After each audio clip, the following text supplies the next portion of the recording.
அன்பு மீன் பிடிப்பதில் திறமைசாலி. மதனுடன் எப்போதும் மீன் பிடிக்கச் செல்வான். மீன் பிடிக்க பொதுவாக வேட்டியை வலையாக பயன்படுத்தினார்கள்.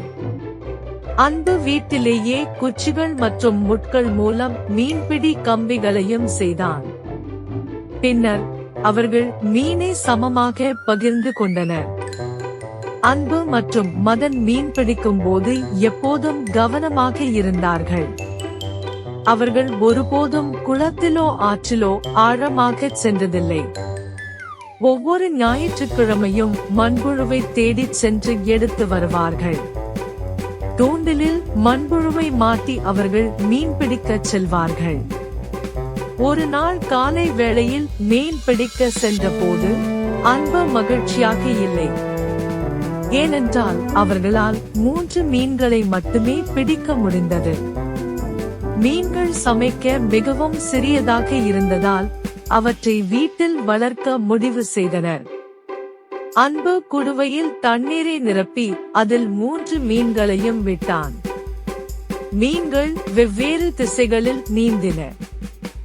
அன்பு மீனுக்கு பசிக்கிறது என்று நினைத்து மண்புழுவை போட்டான். ஆனால் அவனுக்கு ஆச்சரியம், மீன் சாப்பிடவில்லை.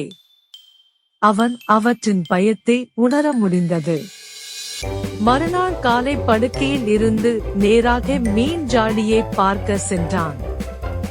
ஆனால் ஜாடியில் 2 மீன்களே இருந்தன. மீனை தேடினான். அப்போது தரையில் மீன் கிடப்பதைக் கண்டான். அன்பு மிகவும் சோகத்தில் ஆழ்ந்தான். அவரது தந்தை அவனுக்கு ஆறுதல் கூறினார். மகனின் சோகத்தை போக்க மாலையில் அவரது தந்தை அவனுக்கு ஒரு புதிய மீன் தொட்டி வாங்கி வந்தார். அன்பு மீதி 2 மீன்களை புதிய தொட்டிக்கு மாற்றினான். அடுத்த நாள் அன்பு பள்ளியிலிருந்து வந்த உடனே மீன் தொட்டியை காணச் சென்றான். மேலும் ஒரு மீன் உயிரற்று மிதப்பதைக் கண்டான். அழ ஆரம்பித்தான்.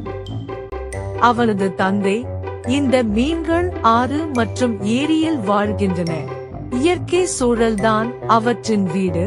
அவற்றை சுதந்திரமாக விடுவதே சிறந்தது என்றார். கடைசி மீன் தனியாக நீந்துவதை பார்த்த அன்புக்கு மிகவும் வருத்தமாக இருந்தான். அதே குளத்திற்கு மீனை எடுத்துச் சென்று விடுவித்தான். அன்றிலிருந்து அன்பும் மதனும் ஒரு பொட்டலத்தில் பொரியை வாங்கிச் சென்று மீனுக்கு உணவாக அளித்தனர். அன்றிலிருந்து மீன்களுக்கு உணவளிப்பது அவர்களின் புதிய பொழுதுபோக்காக மாறியது.